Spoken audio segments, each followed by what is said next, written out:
Dah. Ayo Yan. Apa lu? Ayo.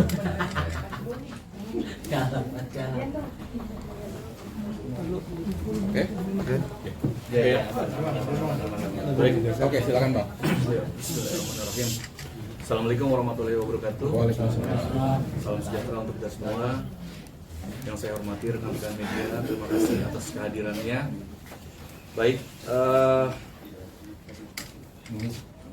preskon hari ini adalah preskon kami yang pertama, ya. Jadi pemberitaan kami yang sebelumnya itu bukan preskon, tetapi sifatnya adalah kami memang diminta untuk wawancara, tapi tidak mengundang langsung. Tapi hari ini memang kami mengundang kawan-kawan wartawan.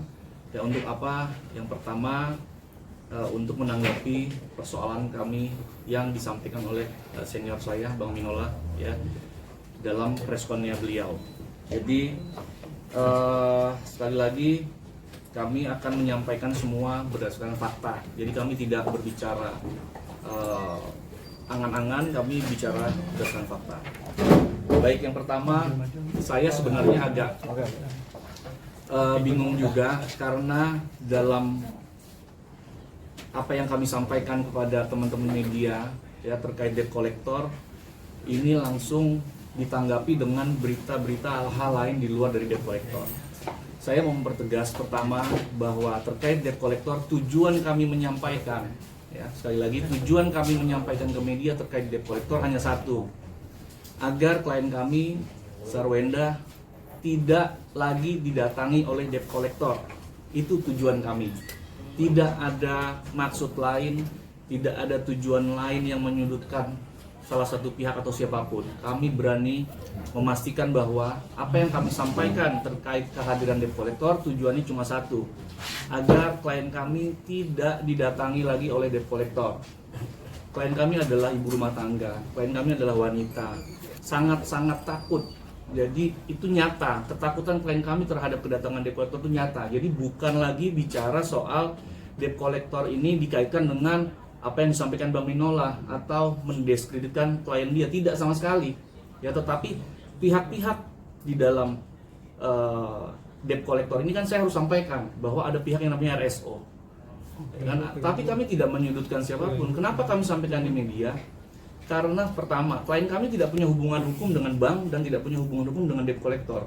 Lalu bagaimana kami menyampaikan untuk supaya tidak datang? Ya, melalui saya sampaikan agar klien kami tidak lagi didatangi oleh debt collector. Tujuannya hanya itu. Kami kaget, jujur aja, dengan segala kerendahan hati.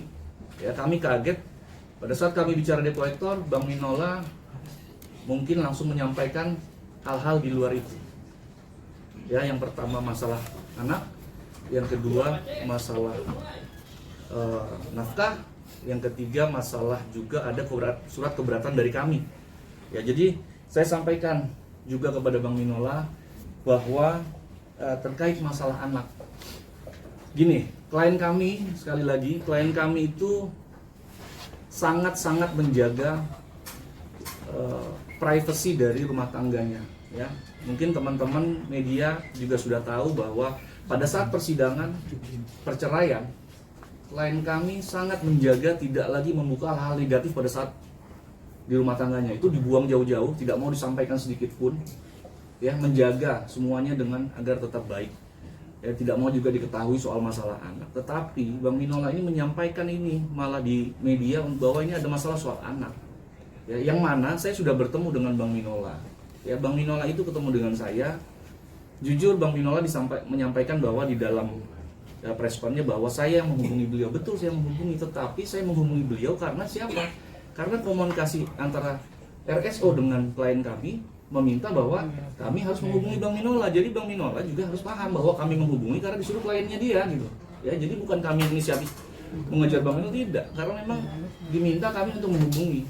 Ya, bahwa klien kami sudah coba bicara baik-baik melalui WA, ada buktinya, dengan RSO untuk duduk bersama, tetapi pihak RSO yang langsung membuang kalimat hubungi lawyer saya. Jadi sebenarnya klien kami sudah membuka dari awal komunikasi yang baik untuk masalah anak, ya, masalah yang dibicarakan Bang Minola. Ya, jadi sekali lagi Akhirnya mau tidak mau, suka tidak suka, klien kami akhirnya bicara soal anak. Karena memang apa? Karena memang ini dimulai dari preskonnya Bang Minola yang menyampaikan bahwa ada masalah soal anak. Saya tegaskan, klien kami Sarwenda tidak pernah menghalang-halangi seorang bapak untuk bertemu anaknya. Ya, sekali lagi tidak pernah menghalang-halangi.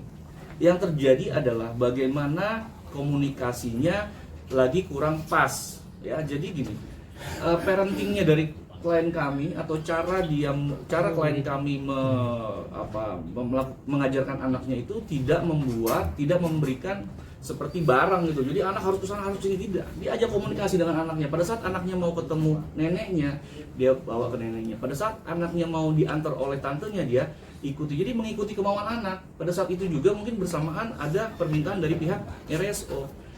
Nah, tapi karena itu keinginan anak, ya klien kami tetap akan mendahului. Hanya masalahnya komunikasi yang terjadi adalah tidak pernah RSO dengan klien kami, ya, melalui asistennya. Nah, ini sebenarnya yang parenting yang tidak diharapkan. Memang ini sebuah dampak dari sebuah perceraian, tetapi tetap sebisa mungkin kalau bisa ya komunikasi keperluan anak ya bapaknya dan ibunya gitu tetap, ya kan. Nah, jadi itu sebenarnya hanya miskomunikasi dan tidak pernah ada niat sedikit pun untuk menjauhkan. Itu salah besar. Nah, kami tegaskan juga ke Bang Minola, Bang izin ya, abang saya lah ya, saya anggap abang saya karena senior yang saya hormati. Jadi sempat saya dengar juga bahwa ada informasi hati-hati nih Sarwenda terkait dengan brand-brand gitu ya. Ini mengerikan juga, jangan sampai ini jadi pencemaran. Apa kaitannya masalah komunikasi soal bagaimana mendidik anak dengan parenting? Yang pasti klien kami tidak pernah coba buktikan satu saja chattingan klien kami yang ditulis bahwa klien kami tidak membolehkan bapaknya ketemu anaknya. Tidak pernah ada. Hanya bahwa ini ketemu neneknya, pas bersamaan dengan keinginan anaknya pengen main kemana, masa kita harus mendahului yang lain. Nah, ini parenting yang dilakukan Sarwenda. Jadi dia sangat mengetahui keinginan anaknya dan itu diikuti. Ya, tinggal komunikasi. Saya pikir nanti bisa juga mungkin kalau ada kesempatan tanya dengan klien kami. Itu tidak pernah terjadi yang disampaikan. Jadi kami tegaskan itu tidak terjadi dan itu hampir kami lihat itu sebagai sebuah fitnah baru ya kepada klien kami. Oke, selanjutnya ya mungkin selebihnya dari ya Pak Simon dulu. Oke, terima kasih Bang. Jadi kemudian hal berikutnya yang hendak kami luruskan pada kesempatan kali ini adalah terkait bahwa Bang Minola pada saat preskonnya menyampaikan bahwa ada biaya-biaya hidup yang diberikan oleh RSO kepada klien kami. Jadi sebenarnya itu merupakan bentuk biaya pemeliharaan anak yang sebenarnya sudah dibicarakan sebelumnya dan tidak ada paksaan. Jadi biaya-biaya keperluan anak itu sudah pernah disampaikan dan sudah pernah ditanyakan oleh klien kami sendiri kepada RSO. Apakah ini mau dibagi dua atau tidak? Nah, ini dalam proses perceraian loh, ya. Dan jawaban RSO saat itu apa? Tidak ada beban yang dibagi dua untuk keperluan rumah. Sampai kapan? Sampai anak-anak selesai kuliah. Dia tanggung jawab sepenuhnya. Jadi justru ada biaya-biaya lain yang klien kami sendiri bayarkan untuk keperluan anak-anak dan tidak ditagihkan kok ke RSO. Jadi ini yang perlu kita luruskan gitu ya. Dan fakta berikutnya, ini fakta yang menurut klien kami pada masa perkawinannya dulu pun ya, jadi sejak perkawinan sampai sebelum memiliki anak, itu klien kami diberikan uang saku untuk istri yang jumlahnya sangat terbatas. Lalu kemudian setelah mempunyai anak, ya, tidak ada lagi uang khusus untuk istri. Yang ada hanyalah uang untuk keperluan anak-anak dan keperluan rumah tangga. Ya, dan itu semua direimburse. Nah, ini fakta yang harus kami luruskan. Jadi sebenarnya antara RSO dan klien kami pada proses perceraian dulu ada satu kesepakatan. Kesepakatan yang ditandatangani di hadapan notaris. Apa isi kesepakatannya? Isi kesepakatannya adalah hal-hal yang mengatur hak-hak RSO, hak klien kami dan anak-anaknya, gitu ya. Nah, jadi terkait dengan hal tersebut ada kewajiban-kewajiban yang Ruben seharusnya penuhi, tapi saat ini diduga lalai untuk dipenuhi dan atau tidak sepenuhnya dipenuhi, sehingga ini akan berdampak kepada kepentingan anak-anak juga, begitu loh ya. Jadi dalam perkara inilah yang memicu akhirnya ada pembicaraan harus dibicarakan lawyer to lawyer. Dan ini semua kami punya buktinya gitu loh. Kami punya semua bukti, ada chat, bahkan aktanya pun kita bawa hari ini. Tapi apakah perlu untuk ditunjukkan ke publik? Kami rasa tidak. Ya. Jadi itu yang perlu kami luruskan saat ini. Bang, ada tambahan? Oke, jadi kawan-kawan, kami tuh kaget ya. Saya ulangi sekali, kami kaget karena kami bicaranya hanya debt collector, lalu Bang Minola bicara soal anak dan lain-lain. Pembicaraan saya dengan Bang Minola dalam sebuah pertemuan memang membicarakan hal-hal lain itu. Tapi kami tidak tahu bahwa akhirnya sampai dikonsumsi sebagai konsumsi publik seperti ini. Ya, tetapi karena memang sudah dibicarakan ya kami sampaikan. Ya, jadi kami sekali lagi klien kami ini seorang ibu ya, seorang ibu yang sangat-sangat menjaga semua nilai-nilai baik dari keluarganya ya, sampai di persoalan perceraian kita pahami bahwa tidak pernah ada tuh omongan jelek sedikit pun ya, tetapi tidak menutup kemungkinan apabila klien kami terus dipojokkan, klien kami akan bisa jadi menyampaikan apa adanya sebagai curhatan seorang istri selama ini ya kan.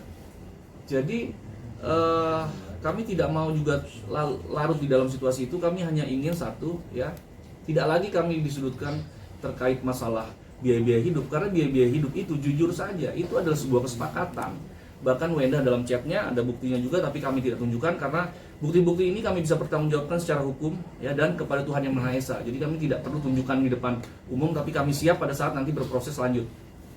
Jadi klien kami itu dalam biaya hidup itu sebenarnya sudah sebuah kesepakatan. Ada chattingan Wenda dengan RSO menyatakan bahwa ini bagaimana?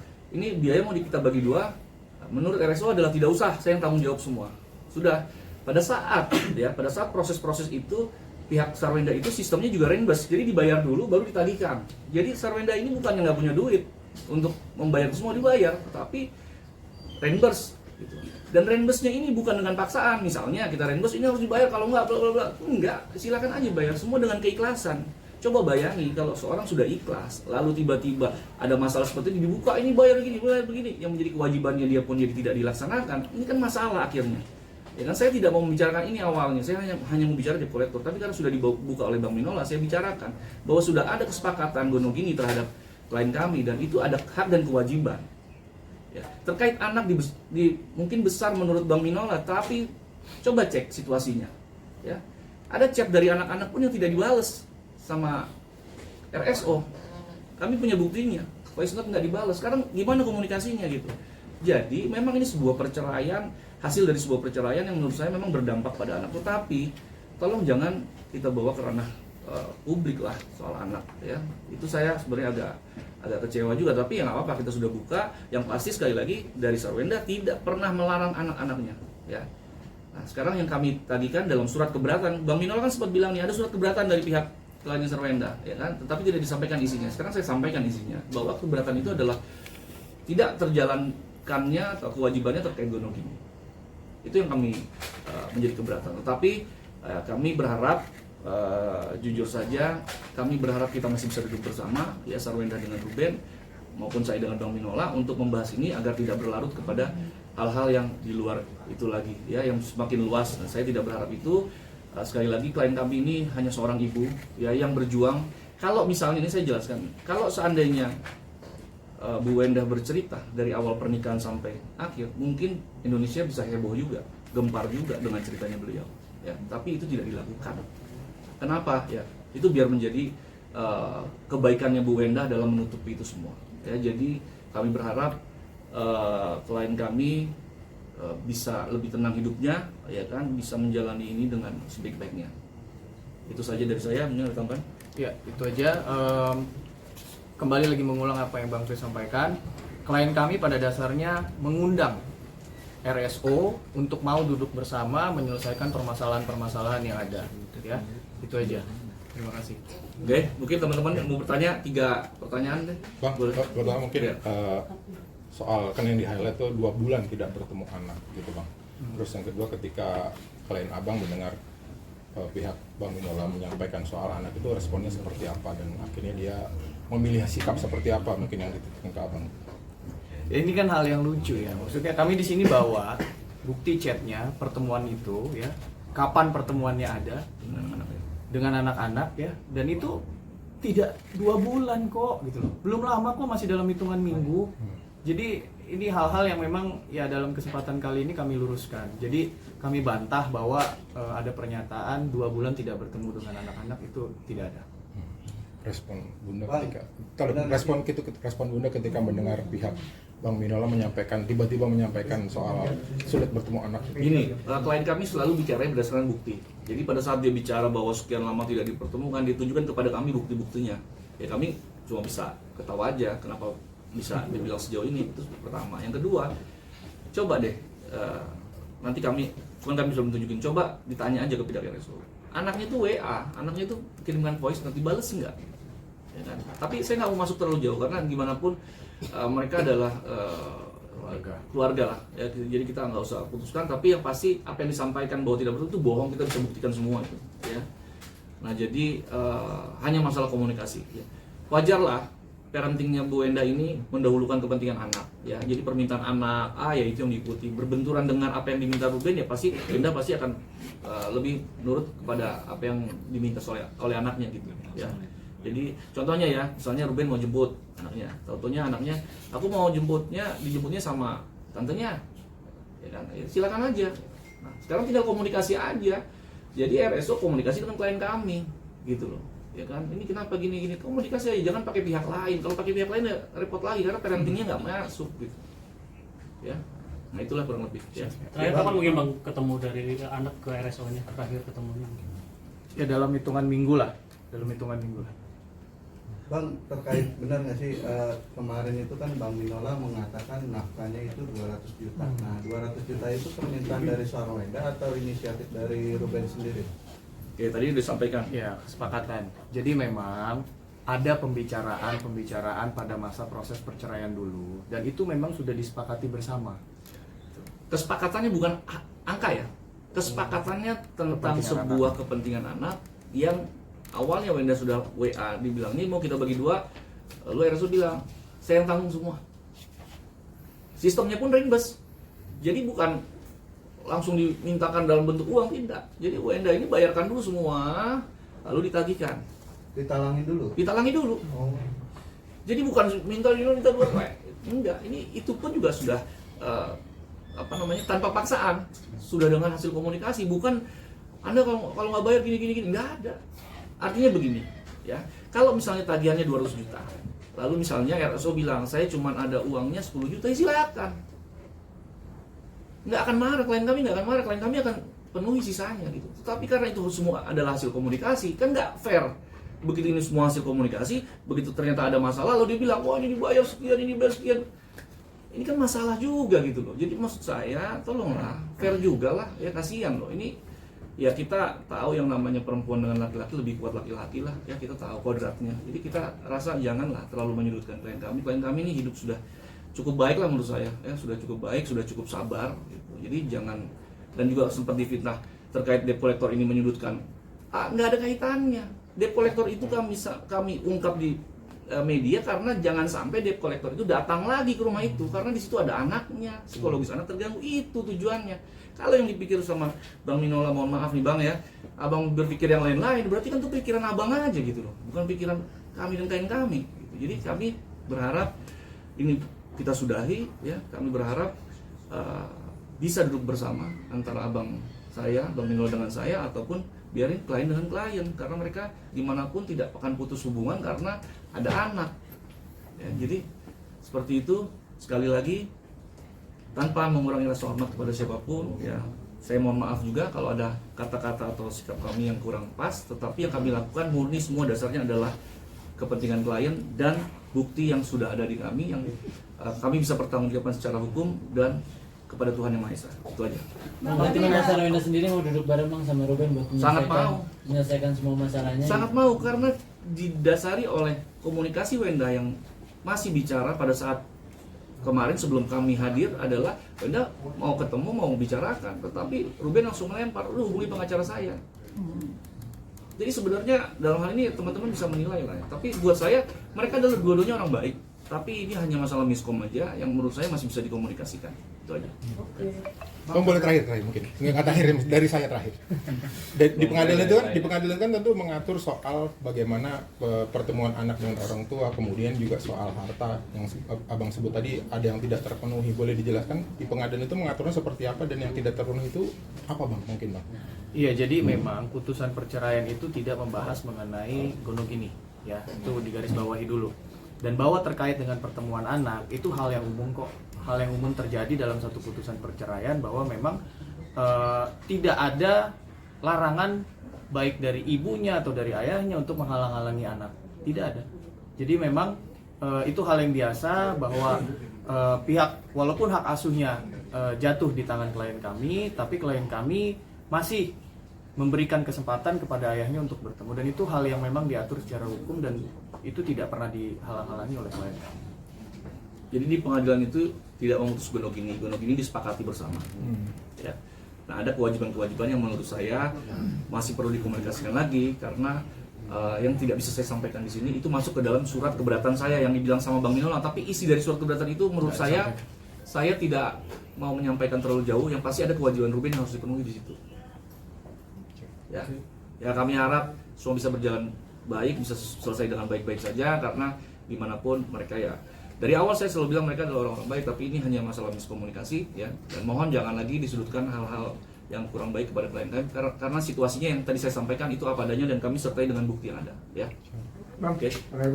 kan soal anak ada keberatan dari pihak sana bahwa Sarwenda sering mengalukan anak untuk live acara live di sosmed dia gitu. Nah, itu tanggapannya apa? Terus kemudian ada keberatan juga dari pihak sana, artinya rumah yang mereka bangun berdua itu tidak juga semestinya digunakan atau dimanfaatkan dengan untuk kebersamaan dengan Jiu gitu.